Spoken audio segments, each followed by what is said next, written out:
আসসালামু আলাইকুম ওয়া রাহমাতুল্লাহ। এসএন এডুকেশনের পক্ষ থেকে সকল শিক্ষার্থীদেরকে স্বাগতম। আজকে আমরা যে টপিকটি নিয়ে আলোচনা করব সেটা বোর্ডে লিখে ফেলেছি আমি, যে ত্রিকোণমিতিক সূত্রের সাহায্যে বা ত্রিকোণমিতিক সূত্র কিভাবে খুব সহজেই মনে রাখা যায় সেই মনে রাখার একটা ম্যাজিক আজকে তোমাদেরকে দেখাবো। যে একটা ম্যাজিক দেখেই তোমরা মোটামুটি সবগুলি ত্রিকোণমিতিক সূত্রই নিজেদের আয়ত্তে রাখতে পারবে। তো এই সূত্রগুলি মনে রাখার জন্য প্রথমে যেটা প্রয়োজন সেটা হচ্ছে যে আমাকে একটা ষড়ভুজ আঁকতে হবে। ষড়ভুজ 6টি রেখা দিয়ে একটা ভুজ আঁকবো, সেটা হচ্ছে ষড়ভুজ।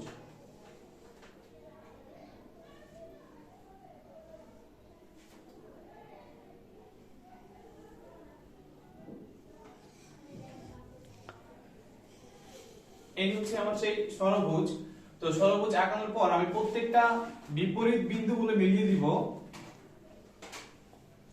বিপরীত বিন্দুগুলো মিলিয়ে দেওয়ার পর আমাকে যেটা করতে হবে, যে আমরা জানি যে ত্রিকোণমিতিক অনুপাত হচ্ছে 6টি, যেমন sin cosec cos sec tan এবং cot। এই 6টি হচ্ছে ত্রিকোণমিতিক অনুপাত।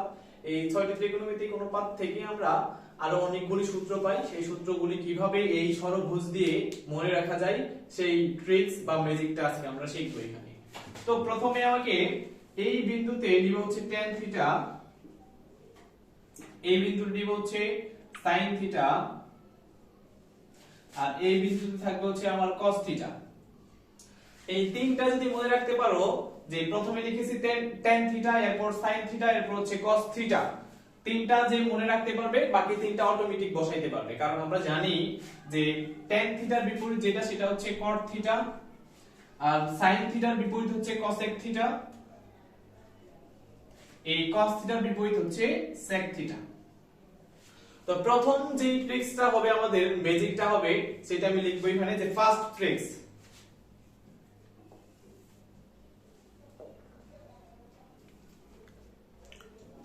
ফার্স্ট ট্রিক্সের যে সূত্রটা আমার সেটা আমি লিখে ফেলবো এখানে, যে a b c। a হচ্ছে b c। তো আমি এখন প্রথমে যেই তিনটা নিয়ে কাজ করব সেটা হচ্ছে যে এই tan theta, sin theta, cos theta, এই তিনটা নিয়ে প্রথমে কাজ করব আমি। তাহলে এই তিনটাকে a b c ধরতে হবে আমাকে। তাহলে tan থিটা যদি a হয়, sin থিটা b ধরবো, আর cos থিটা হচ্ছে c। তাহলে a b c পেয়ে গেছি আমি। তো আমার সূত্রটা ছিল যে a হচ্ছে b c। তো এখন যদি এই ষড়ভুজের মধ্যে ঘড়ির কাঁটার দিকে যে ক্লকওয়াইজ যদি ঘুরে, অর্থাৎ ঘড়ির তো এইভাবে কাঁটাগুলি ঘুরতে থাকে, তো আমি যদি এইভাবে ঘোরাই তাহলে দেখবো যে এই ঘড়ির কাঁটা এই বিন্দু থেকে এই বিন্দু, তারপরে এই বিন্দু থেকে এই দিকে সামনের দিকে আস্তে আস্তে ঘুরতে থাকবে।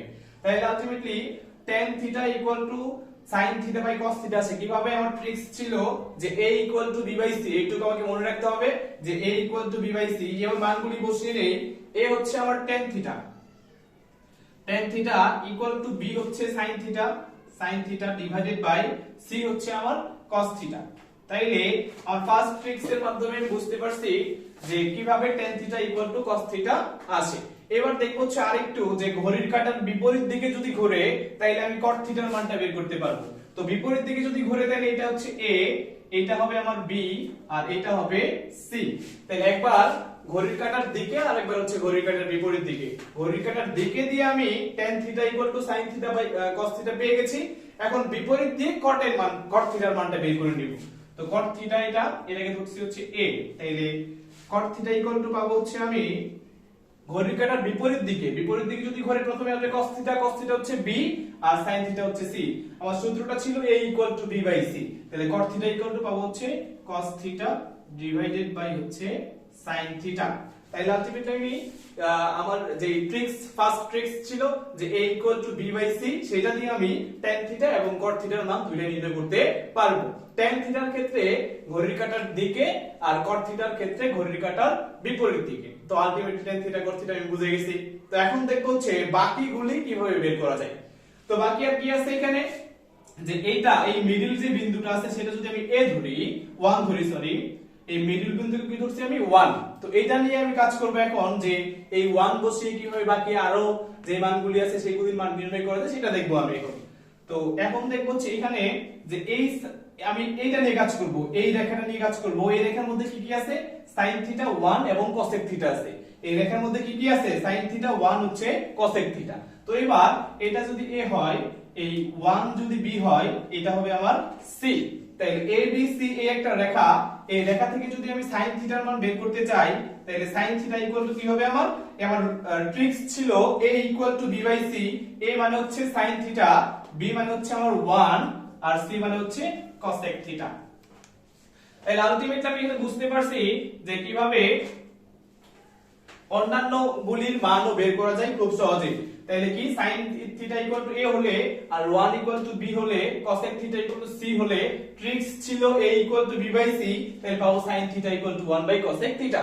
তো শুধু sin থিটা নয়, এইভাবে আমি যে রেখা নিয়ে কাজ করি না কেন সেই রেখার মানই কিন্তু বের করতে পারবো। তো এখন যদি আমি cos থিটার মান বের করতে চাই, তাহলে এই রেখা নিয়ে কাজ করতে হবে। এই রেখাতে cos theta equal to a, 1 হচ্ছে b আর sec থিটা ইকুয়াল টু হচ্ছে c। তাহলে আমার ট্রিক্স ছিল a equal to b by c। তো সেই অনুসারে কাজ করব আমি, যে cos থিটা ইকুয়াল টু হচ্ছে 1 by sec theta, sec theta. তো আমি আমার ট্রিক্স দিয়ে কিন্তু এই বিপরীত মানটাও পেয়ে গেছি।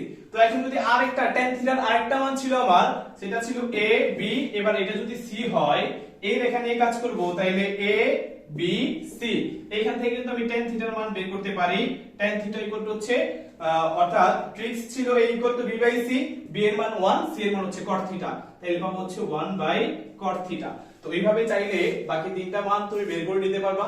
তুমি যদি এখান থেকে ধরো, তাহলে এটা a b c cosec theta equal two পাবো হচ্ছে 1 বাই sin থিটা। তুমি যদি এখান থেকে এটা নিয়ে কাজ করো, তো এই লাইন নিয়ে কাজ করো এখান থেকে, তাহলে এই বিন্দুতে এটা হচ্ছে a b, এটা হবে c, তখন sec থিটা ইকুয়াল টু পাবো হচ্ছে 1 বাই cos থিটা। তাহলে আলটিমেটলি আমরা যদি a equal to b by c tricks মনে রাখি, সবগুলা বিপরীত মান কি করতে পারবো, বের করতে পারবো এবং বুঝতেও পারবো খুব সহজে যে বিপরীত মানগুলি কিভাবে বের করতে হয়। তো আলটিমেটলি যেটা বোঝা প্রয়োজন আমাদের, সেটা হচ্ছে যে এই abc ধরাটা আমাকে জানতে হবে আগে, যে কিভাবে abc ধরতে হয়।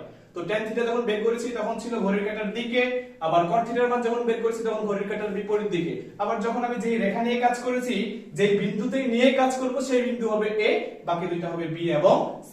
তাহলে আলটিমেটলি abc ধরতে পারবো। আর abc ধরতে পারলে আমি আমার ট্রিক্স দিয়ে কি করতে পারবো, সূত্রগুলো খুব সহজে নির্ণয় করতে পারবো। তো এখন চলে যাব হচ্ছে 1 এর সূত্রগুলি বের করার জন্য কিভাবে করতে হয়, ট্রিক্স নাম্বার 2।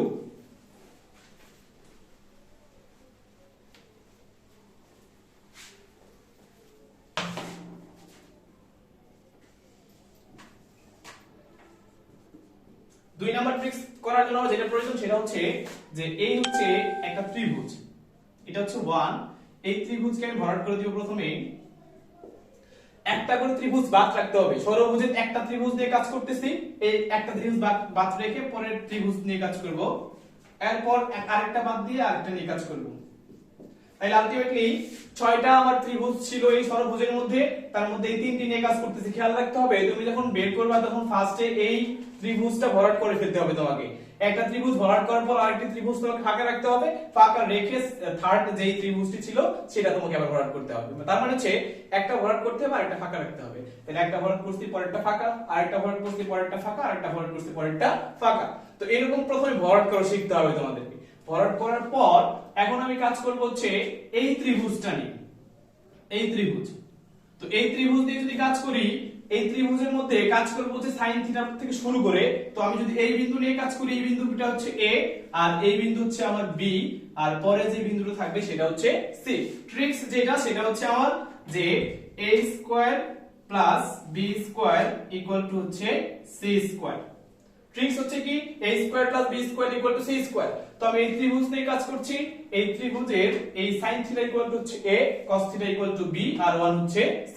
তো আমি আমার ট্রিক্স অনুযায়ী যদি কাজ করি, তাহলে প্রথম যে সূত্রটা পাবো সেটা হচ্ছে sin square theta plus cos square theta equal to হচ্ছে 1। 1 স্কয়ার পাবো আর 1 কে স্কয়ার করলে কি হয়, 1 ই হয়। তাহলে আলটিমেটলি 1 ই আসবে সেখানে। ট্রিক্স ছিল আমার যে a square plus b square equal to হচ্ছে c square. a square plus b square equal to c square. a ছিল আমার sin theta, sin square theta plus b ছিল cos থিটা, এই হচ্ছে cos square theta equal to c square ছিল, c ছিল আমার 1 square equal to হচ্ছে 1। তাহলে আলটিমেটলি আমি এই ত্রিভুজ দিয়ে কিভাবে sin square theta plus cos square theta equal to 1 নিয়ে আসতে হয় সেটা বুঝতে পারছি। এবার যা হচ্ছে থার্ড যে ত্রিভুজ ছিল আমার, এই ত্রিভুজ নিয়ে কাজ করব। এই ত্রিভুজে এইটা হচ্ছে প্রথম বিন্দু আমার, এই প্রথম বিন্দু থেকে একটা জিনিস খেয়াল রাখতে হবে আমাকে, যে ঘড়ির কাঁটার দিকে এই ত্রিভুজগুলি সবসময় কি নিয়ে কাজ করবে, ঘড়ির কাঁটার দিকে ঘুরাইতে হবে। আমি যদি ঘড়ির কাঁটার বিপরীত দিকে ঘুরাই তাহলে কিন্তু আমার মেইন সূত্র যেটা আসার কথা ছিল সেটা আসবে না। তো ঘড়ির কাঁটার দিকে এখান থেকে ঘড়ি তো এই দিকেই প্রথমে যাবে, তারপরে নিচের দিক থেকে আবার উপর দিকে যাবে, এটাই তো ঘড়ির কাঁটার দিক। আর বিপরীত দিক যদি হইতো তাহলে এখান থেকে এখানে তারপরে এখানে আসতো। তাহলে আলটিমেটলি বুঝতে পারছি আমি যে সূত্রগুলো যদি বের করার প্রয়োজন পড়ে বা মনে করো যে আসলে লিগ্যাল যেটা সেটা বের করতে হবে, সেটা তখন তোমাকে ঘড়ির কাঁটার দিকে ঘোরাইতে হবে। এবার থার্ড চিত্রে যেটা ছিল যে এটা যদি ঘড়ির কাঁটার বিন্দু প্রথম বিন্দু ধরা হয় তাহলে আলটিমেটলি সেটা হবে আমার a, আর এটা হবে হচ্ছে b, আর এটা হচ্ছে c। তো আমি a b c ধরে ফেলছি। এখন ট্রিক্স ছিল a square plus b square equal to হচ্ছে c স্কয়ার। তো সূত্রে চলে যাব আমি, a স্কয়ার মানে হচ্ছে 1 স্কয়ার, 1 কে স্কয়ার করলে 1 হবে, প্লাস b স্কয়ার মানে হচ্ছে cot square theta equal to হচ্ছে c স্কয়ার মানে হচ্ছে cosec স্কয়ার থিটা। তো আলটিমেটলি আরেকটা সূত্র পেয়ে গেছি আমি, যে 1 plus cot square theta equal to হচ্ছে cosec স্কয়ার থিটা। এটাও কিন্তু ঘড়ির কাঁটার দিকেই ঘুরাইছি আমি। এইটা হচ্ছে আমার মূল বিন্দু, তারপর হচ্ছে a বিন্দু, তারপর হচ্ছে a বিন্দু, তার মানে ঘড়ির কাঁটার দিকেই ঘুরতেছে এটা। তো খেয়াল রাখতে হবে ত্রিভুজগুলি যখন কাজ করব তখন অবশ্যই ঘড়ির কাঁটার দিকে ঘোরাবো আমি। ট্রিক্স ছিল a square plus b square equal to c square, সেখানে মান বসাইছি 1 স্কয়ার মানে 1 প্লাস b ছিল আমার cot square theta equal to হচ্ছে c স্কয়ার, তার মানে হচ্ছে cosec স্কয়ার থিটা। এরপর যে 3 নাম্বার সূত্রটা আমি পাবো, এবার পঞ্চম যে ত্রিভুজটা ছিল আমার, সেই ত্রিভুজে আবার একই কাজ করব, ঘড়ির কাঁটার দিকে ঘোরাবো। তো এটা হচ্ছে আমার মূল বিন্দু, এই মূল বিন্দু থেকে ঘড়ির কাঁটার দিকে যদি আমি ঘুরাই তাহলে পাবো হচ্ছে ট্রিক্স অনুসারে যে tan square theta plus 1 equal to হচ্ছে sec স্কয়ার থিটা। এই তিনটা সূত্র পেয়ে গেছি আমি। যে প্রথমে আমাকে কি করতে হবে, যে মূল বিন্দু নিয়ে যেটা কাজ করব সেটা হবে a, তাহলে সেই ক্ষেত্রে এটা a, এটা হবে আমার b, আর এটা হচ্ছে c। তো আলটিমেটলি আমরা বুঝতে পারছি যে একটা ত্রিভুজ নিয়ে যখন কাজ করব ওই ত্রিভুজটিকে অবশ্যই ঘড়ির কাঁটার দিকে ঘোরাইতে হবে। ট্রিক্সটা হচ্ছে a square plus b square equal to হচ্ছে c স্কয়ার। তো এই ট্রিক্স যদি ইউজ করতে পারি আমরা তাহলে খুব সহজেই এই তিনটা সূত্র কি করতে পারবো, বের করতে পারবো। অনেকে কনফিউশন আছে যে 1 plus cot square theta equal two cosec square theta, এই সূত্র তো নাই। অবশ্যই সূত্র আছে, কিভাবে আছে দেখাবো আমি তোমাকে। যে 1 plus cot square theta equal to হচ্ছে cosec square theta, cosec square theta. তো আমি যদি 1 এর মানটা বের করতে চাই তাহলে কি করতে হবে আমাকে, যে cosec স্কয়ার থিটা ডান পাশে ছিল, প্লাস cot স্কয়ার ডান পাশে গিয়ে কি হয়ে যাবে, মাইনাস cot স্কয়ার থিটা। তাহলে এটা অবশ্যই তোমরা জানো যে cosec square theta equal two minus cot square theta equal to 1, এটা একটা সূত্র আছে। তো এখানে tan square theta plus 1 equal two sec square theta, এই মানটাও সেম ভাবে পাবো আমি। এই প্লাস tan স্কয়ার থিটা ডান পাশে চলে গেলে কি হয়ে যাবে, 1 equal two sec square minus tan square theta. তো আমি এটাও জানি যে sec square minus tan square theta equal to 1 এর একটা সূত্র আছে, আর ফার্স্টটা অটোমেটিক মিলে গেছে। তো আমি আশা করি খুব সহজেই তোমরা বোঝার জন্য এই ট্রিক্স গুলি মনে রাখবা। ফার্স্ট ট্রিক্স ছিল যে a equal to b by c, আর সেকেন্ড ট্রিক্স হচ্ছে a square plus b square equal to c square. আর এটা জানার জন্য যেটা প্রয়োজন সেটা হচ্ছে আমাকে অবশ্যই ট্রিক্স গুলি করার জন্য বিন্দুগুলি ঠিকভাবে ধরতে হবে, এবং ত্রিভুজের কাজগুলি যখন করব তখন ঘড়ির কাঁটার দিকে ঘুরাইতে হবে। ঘড়ির কাঁটার বিপরীত দিকে ঘুরাইলে সূত্রগুলো যে সূত্র কাঙ্ক্ষিত সূত্র পাওয়ার কথা ছিল সেটা মিলবে না। এই জন্য তোমরা খুব বিশালভাবে খেয়াল রাখবে, সেটা হচ্ছে a b c কিভাবে ধরবো, আর ধরে ঘড়ির ক্লকওয়াইজ ঘুরিয়ে ঘুরিয়ে আমি কি করতে হবে, সূত্রগুলো নির্ণয় করতে হবে। আশা করি তোমরা সূত্রগুলি বুঝতে পারছো, এবং এই সূত্রগুলি ট্রিক্স যদি মনে রাখতে পারো আশা করি আর কখনোই এই সূত্রগুলি বলবে না। তো তোমরা যারা এই ট্রিক্স ফার্স্ট দেখেছো 2-3 বার দেখার চেষ্টা করবা, তাহলে আশা করি খুব ভালোভাবে বুঝতে পারবো। তো আজকে এখানে শেষ করছি। আসসালামু আলাইকুম।